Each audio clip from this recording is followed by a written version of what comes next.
Hello बच्चों, हम लोगों के सेकंड वीडियो पर हम लोग आ गए हैं नीट एनटीए अभ्यास के मॉक टेस्ट सॉल्यूशन के लिए। शुरू करेंगे आज क्वेश्चन नंबर 14 से, जो कि एक सरफेस केमिस्ट्री का सवाल दिख रहा है। जीटा पोटेंशियल के ऊपर है बेस्ड। क्या दिया गया है? एनसीईआरटी का बेसिक रेफरेंस है। फिक्स्ड चार्ज लेयर और डिफ्यूज्ड लेयर के बीच में जो पोटेंशियल डिफरेंस बनता है, मतलब जब कभी भी कोई कोलॉइड का स्टेबिलिटी हम लोग काउंट करते हैं तो वहाँ पर ऑपोजिटली चार्ज्ड आयंस और similar charged ions adsorption, ion adsorption या फिर सिलेक्टिव आयन एड्सॉर्प्शन थ्योरी के ऊपर बेस्ड, जहाँ पर हम लोग एक ऑपोजिट चार्ज आयंस के बीच में एक लेयर देखते हैं जो एक डिफरेंस पोटेंशियल का क्रिएट करता है, उसको हम लोग बोलते हैं जीटा पोटेंशियल। एनसीईआरटी का ही रेफरेंस है, अच्छे से ध्यान दीजिएगा। आसान है, कुछ खास डिफिकल्ट नहीं। अगले सवाल की तरफ चलते हैं। फेरिक क्लोराइड के साथ फिनॉल का रिएक्शन, तो ये फिनॉलिक OH की आइडेंटिफिकेशन टेस्ट भी मानी जाती है। तो यहाँ पे क्या होता है, फेरिक क्लोराइड के येलोइश सोल्यूशन पर अगर हम लोग फिनॉल को ऐड करेंगे, ये 6 फिनॉल बनेगा, तो फेरिक आयन के साथ ये चिपक कर फिनॉक्साइड का वॉलेट कलरेशन क्रिएट करता है। अगर ये वॉलेट कलरेशन हम लोगों को मिल जाता है तो हम लोग कंफर्म कर देते हैं कि उस कंपाउंड पर कोई भी एक फिनॉलिक OH प्रेजेंट है, जो कि किसी भी बिटानैफ्थॉल, रेसोर्सिनॉल, क्रेसॉल, इस सारे के सारे सिस्टम्स भी रिस्पॉन्ड कर सकते हैं जिनमें भी फिनॉलिक OH प्रेजेंट है। तो ऑप्शन बन जाता है वॉलेट कलरेशन। चलते हैं अगले सवाल की तरफ, जो कि एसिडिक स्ट्रेंथ पर पूछी जा रही है। तो एसिडिक स्ट्रेंथ किन दो चीज़ों पर डिपेंड करता है? पहला तो कॉन्जुगेट बेस की स्टेबिलिटी के ऊपर। जितना कॉन्जुगेट बेस स्टेबल होगा उतना ही एसिडिक स्ट्रेंथ ज़्यादा होगा। और दूसरा, जिस एटम से उसको बिछड़ना है उसके साथ बॉन्ड डिसोसिएशन कितना इजी है ब्रेक करने के लिए। मतलब XH बॉन्ड स्ट्रेंथ जितना कम होगा उतना ही आसान से ये प्रोटॉन रिलीज कर सकता है। अब OH वर्सेस SH की बात करें, सल्फर का साइज बड़ा है तो बॉन्ड भी ज़्यादा बड़ा है SH का, तो ये इजीली ब्रेक होता है। तो ऑब्वियसली पहले 2 थायोल्स हैं, अगले 2 अल्कोहल्स हैं। थायोल ज़्यादा एसिडिक है। अब दूसरे वाले में देखा जाए तो कॉन्जुगेट बेस ज़्यादा स्टेबल होगा क्योंकि 2 क्लोरीन्स है, -I इफेक्ट ज़्यादा है। और पहले वाले में एक ही क्लोरीन है, -I इफेक्ट कम है। तो सेकंड वाला सबसे ज़्यादा है, उससे कम पहला वाला। थर्ड और फोर्थ में देखें, फोर्थ में तो कोई -I है ही नहीं, थर्ड वाले में एक -I है, तो ये 3 हो गया। उसके बाद लास्ट में आएगा फोर्थ वाला। तो 2, 1, 3, 4 इज़ द एसिडिक स्ट्रेंथ, जो ऑप्शन टी पे हम लोगों को मिल रहा है। चलते हैं अगले सवाल की तरफ। पूछा जा रहा है कि 4.4 ग्राम्स ऑफ, ये ग्राम्स होगा, ग्राम्स ऑफ कार्बन डाइऑक्साइड में कितने ऑक्सीजन के एटम्स हैं? अब ध्यान दीजिए, 44 ग्राम्स CO2 पर हम लोगों को पता है कि 2 Na मतलब मल्टीप्लाइड बाई एवोगाड्रो नंबर, इतने ऑक्सीजन के एटम्स होते हैं, क्योंकि ये इसका मॉलिक्यूलर मास है। 4.4 ग्राम्स ऑफ कार्बन डाइऑक्साइड का मतलब कितना हो गया? 4.4 divided by 44 multiplied 2 into 6 into 10 to the power 23, इतने ऑक्सीजन के एटम्स होंगे। तो ये तो 0.1 हो गया। तो 1.2 multiplied 10 to the power 23 oxygen के एटम्स प्रेजेंट हैं। ऑप्शन ए हो गया करेक्ट वन। उम्मीद है समझ में आ रहा होगा आपको। आसान के सवाल हैं। चलते हैं अगले सवाल की तरफ। OO बॉन्ड का प्रेजेंस कहाँ पे दिखता है? क्या है भैया ये कहलाया जाता है पेरोक्सो लिंकेज, जो कि हम लोगों को हाइड्रोजन पेरोक्साइड में भी दिखता है। पेरोक्साइड आयन पे यही लिंकेज प्रेजेंट होता है। Cr2O7 की बात करें तो आसान है इसका स्ट्रक्चर। ये यहाँ पे एक ऑक्सीजन लगा दो जिसमें नेगेटिव चार्ज होगा, इधर भी सेम, और बाकी के 2 ऑक्सीजन डबल बॉन्डेड हो हैं। कोई पेरोक्सी लिंकेज प्रेजेंट है ना? प्रेजेंट नहीं है। परमैंगनेट में क्या है, एक पे नेगेटिव चार्ज बिठा दो, बाकियों पर double bond O। Dichromate same structure है, डिफरेंस इतना है कि 2 नेगेटिव चार्ज होंगे 2 ऑक्सीजन्स के ऊपर, बाकी ऑक्सीजन्स डबल बॉन्डेड होंगे। CrO5 वो मशहूर अपना बटरफ्लाई स्ट्रक्चर जिसमें 2 पेरोक्साइड लिंकेज प्रेजेंट होते हैं, ये और ये। तो ये हो गया हमारे बटरफ्लाई स्ट्रक्चर वाले CrO5 भाई साहब, जिस पर हम लोगों को पेरोक्साइड लिंकेज देखने को मिलता है। Option C correct. यूरिया का डिटेक्शन क्वेश्चन नंबर 19 पे पूछा जा रहा है कि कैसे किया जाता है। तो कुछ खास यहाँ पे माथाफोड़ी करने की ज़रूरत नहीं, इसको याद रखना है, याद रख लीजिए, अच्छे से काम आएगा कभी ना कभी हंसते हंसते। बाईयूरेट टेस्ट से हम लोग यूरिया को डिटेक्ट करते हैं। कैसे करते हैं? कॉपर सल्फेट का अल्कलाइन सोल्यूशन, मान लीजिए NaOH अल्कलाइन एक्वस सोल्यूशन बना लो, उसमें अगर हम लोग यूरिया पास करवा दें तो एक वो वॉयलेट कलरेशन क्रिएट कर देता है। तो इस कलरेशन के थ्रू हम लोग यूरिया को बाईयूरेट टेस्ट से आइडेंटिफाई कर लेते हैं। तो ये हम लोगों का हो गया ऑप्शन। चलते हैं 20th नंबर पर। पूछा जा रहा है कि लार्जेस्ट नंबर ऑफ आइसोमर्स किस में पॉसिबल है। EN इथिलीन डाइमीन है, जो कि ऐसा कुछ दिखता है, इथिलीन डाइमीन। इसको हम लोग हमारे रिप्रेजेंटेशन के लिए कुछ इस तरह से लिख लेते हैं। पहले वाले पे क्या है, प्लैटिनम का कॉम्प्लेक्स है, स्क्वायर प्लेनर होगा, जैसे कि हम लोगों ने देख रखा है सिस्प्लैटिन सिस्टम पर होता है। तो यहाँ पे 2 ही पॉसिबिलिटीज़ हैं। एक तो पॉसिबिलिटी है सिस वाले कंपाउंड का, दूसरा पॉसिबिलिटी होगा ट्रांस वाले कंपाउंड का। तो यहाँ पे 2 आइसोमर्स बन सकते हैं। बी और सी पे ध्यान दें तो 5 अमोनिया हैं, सेम मॉलिक्यूल्स हैं, तो ये तो आइसोमरिज्म दिखाने से रहा, भूल जाओ भाई। 4th वाले पर अगर हम ध्यान दें तो EN है, तो यहाँ पे 2 ऑप्शंस हैं। एक ट्रांस वाला ऑप्शन, 2 इथिलीन डायमीन्स हैं, ये ट्रांस वाला ऑप्शन, और एक सिस वाला ऑप्शन भी अवेलेबल होगा।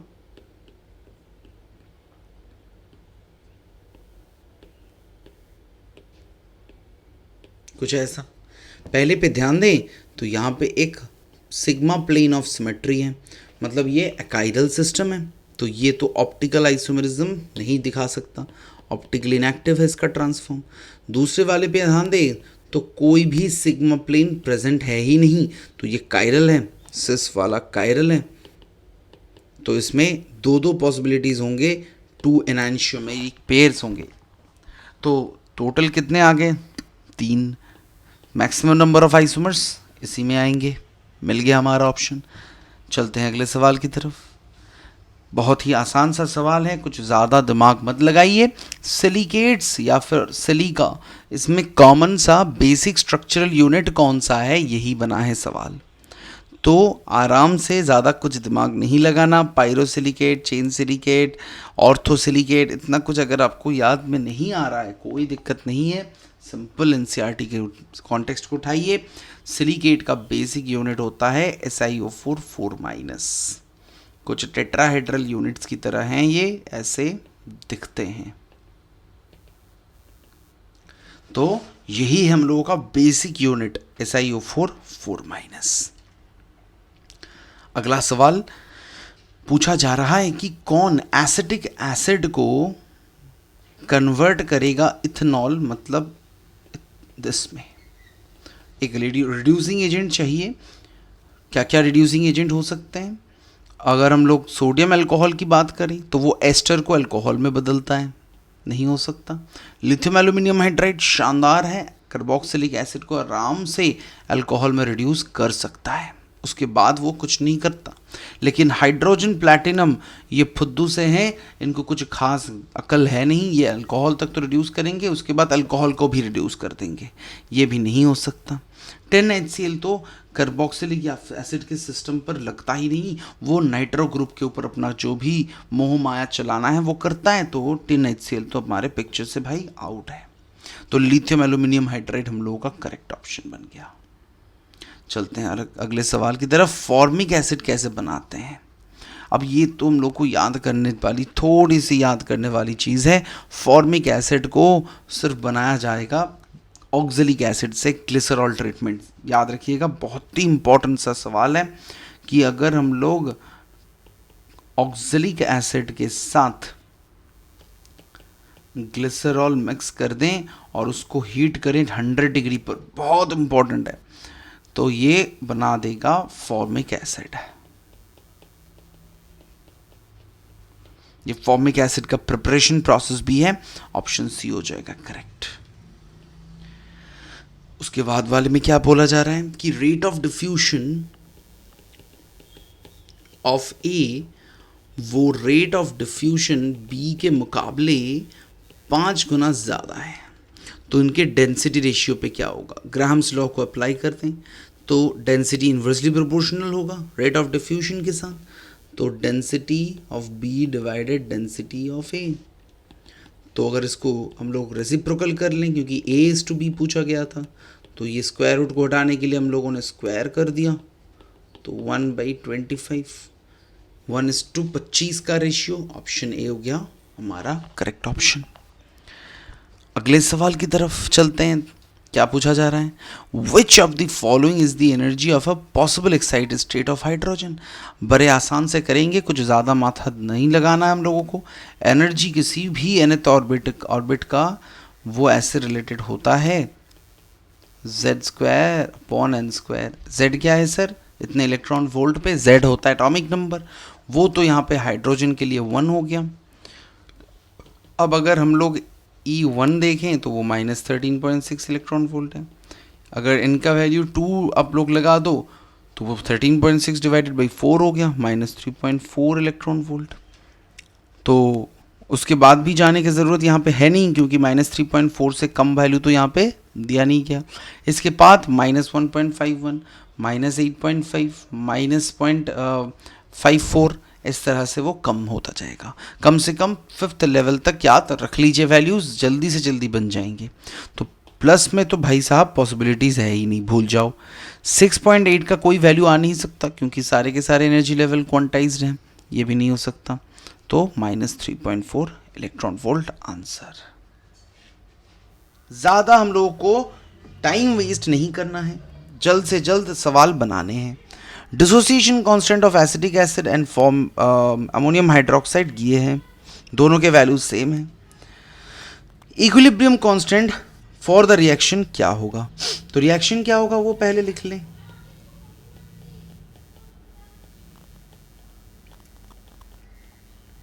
कुछ ऐसा दिख रहा है रिएक्शन, तो ये अमोनियम एसिडेट बनाएगा, सॉल्ट है तो वो बकायदा आयनिक फॉर्म में रहेगा, और एक वाटर तो निकलेगा ही निकलेगा। तो अगर इसका हम लोग इक्विलिब्रियम कांस्टेंट निकालें तो कंसेंट्रेशन ऑफ एसिटेट निकाल लो, multiplied concentration of NH4 plus कर दो। वाटर लार्ज एक्सेस पे होता है तो उसका पकड़ते नहीं हम लोग, नीचे एसिटिक एसिड डाल दो, मल्टीप्लाइड बाई अमोनियम हाइड्रोक्साइड। तो ये क्या हो गया?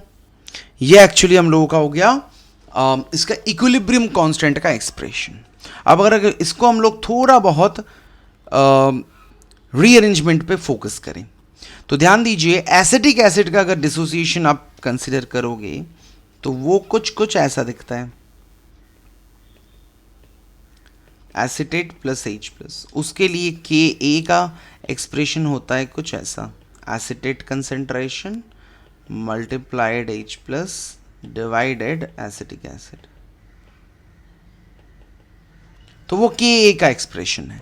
तो यहाँ पे देखिए, इस चीज़ को अगर हम लोग, ये ऑलरेडी यहाँ पे है, तो यहाँ पे अगर हम लोग जानबूझकर एक H प्लस मल्टीप्लाई कर दें और नीचे H प्लस डिवाइड कर दें तो वो कुछ ऐसा बनाएगा।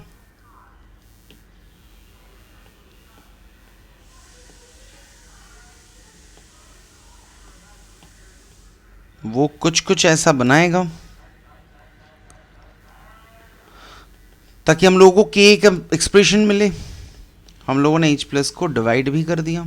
अमोनियम हाइड्रोक्साइड का भी अगर डिसोसिएशन सिमिलरली अगर हम लोग कंसिडर कर लेते तो वो NH4 प्लस और OH माइनस पे डिसोशिएट होता। तो मतलब NH4 plus concentration multiplied OH minus concentration divided NH4OH concentration होता। तो यहाँ पे सेम चीज़ है, सेम ट्रिक हम लोग अप्लाई कर रहे हैं, क्योंकि हम लोग को के बी के फॉर्मेट में लाना है। OH माइनस ज़बरदस्ती हम लोगों ने मल्टीप्लाई कर दिया, तो उसको डिवाइड भी कर देंगे। तो ये वाला एक्सप्रेशन क्या है, Ka है। ये वाला एक्सप्रेशन क्या है, Kb है।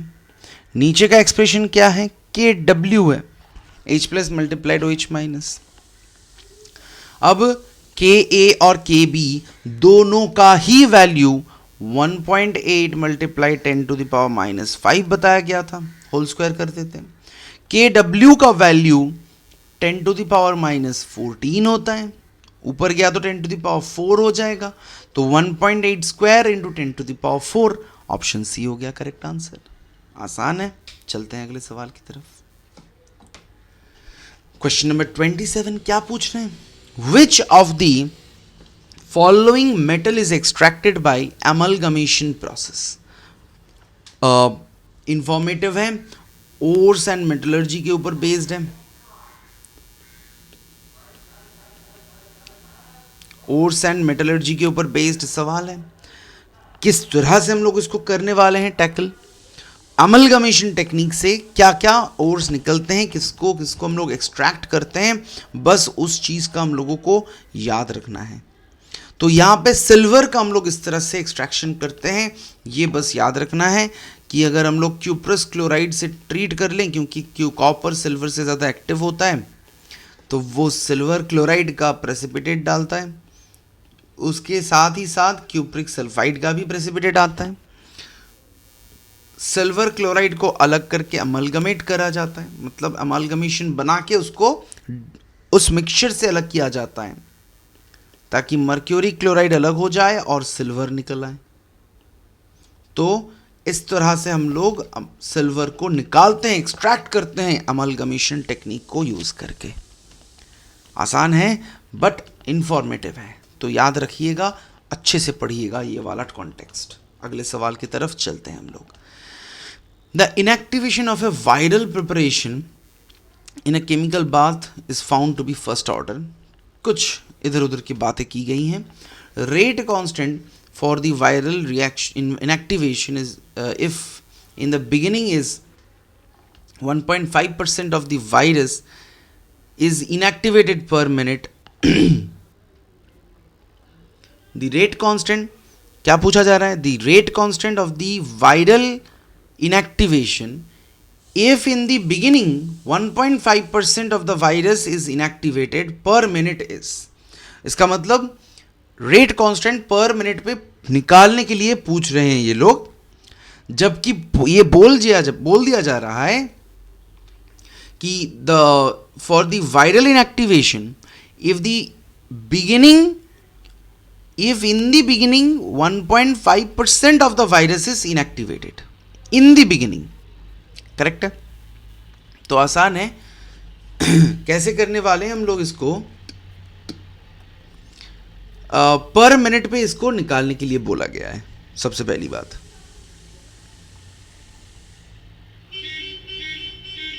पर मिनट। अच्छा, एक चीज़ और भी ध्यान दीजिए, यहाँ पे ऑप्शंस की तरफ अगर हम लोग ध्यान देंगे तो ये पर सेकंड पे भी ऑप्शन दिया जा रहा है, मतलब पर मिनट पर ये इनएक्टिवेटेड हो रहा है।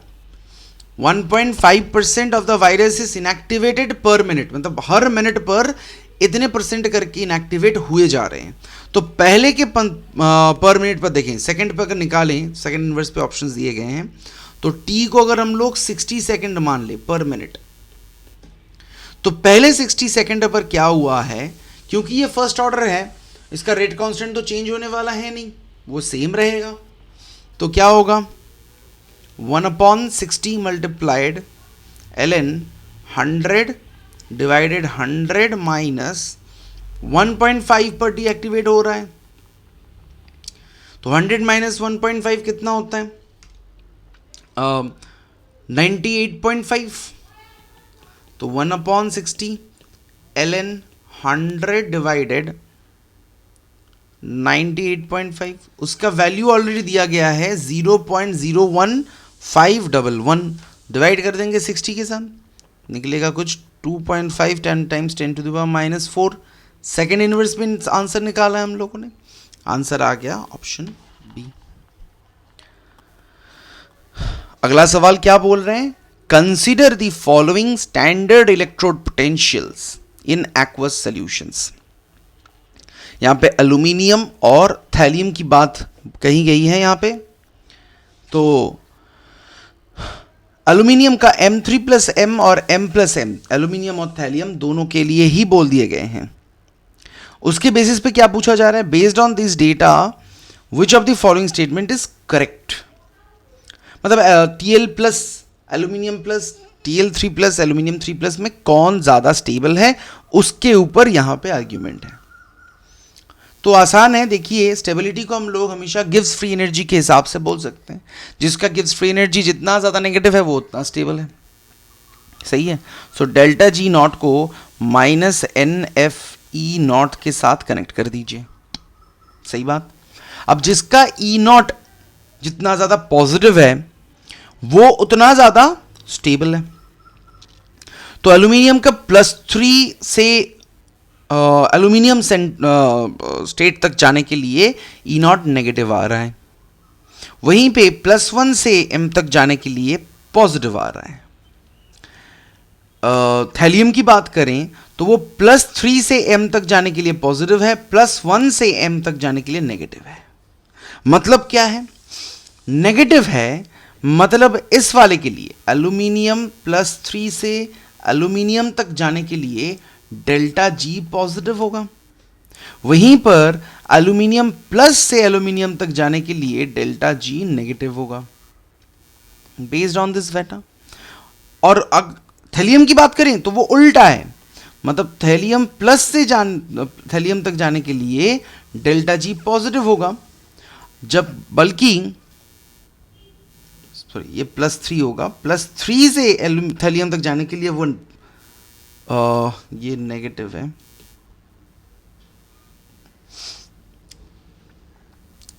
जबकि आपके थैलियम प्लस से थैलियम तक जाने के लिए डेल्टा जी पॉजिटिव है। मतलब क्या है? मतलब ये है ये वाला प्रोसेस और ये वाला प्रोसेस उतना फीसिबल नहीं है। तो थैलियम +3 टिकना नहीं चाहता थैलियम +3 पे, थैलियम पे जाना चाहता है। एल्यूमिनियम प्लस एल्यूमिनियम पे टिकना नहीं चाहता है, वो एल्यूमिनियम पे जाना चाहता है। मतलब थैलियम प्लस एल्यूमिनियम प्लस से ज़्यादा स्टेबल है, थैलियम +3 एल्यूमिनियम +3 से कम स्टेबल है। अब देख लीजिए इसका सवाल क्या बन रहा है। Thallium plus is more stable then aluminium plus. हो गया हम लोगों का करेक्ट। तो फिर से मिलते हैं अगले वीडियो पे गाइस। आप लोग अच्छे से पढ़ाई करते रहिए, इसी तरह से अभ्यास करते रहिए और गुड लक।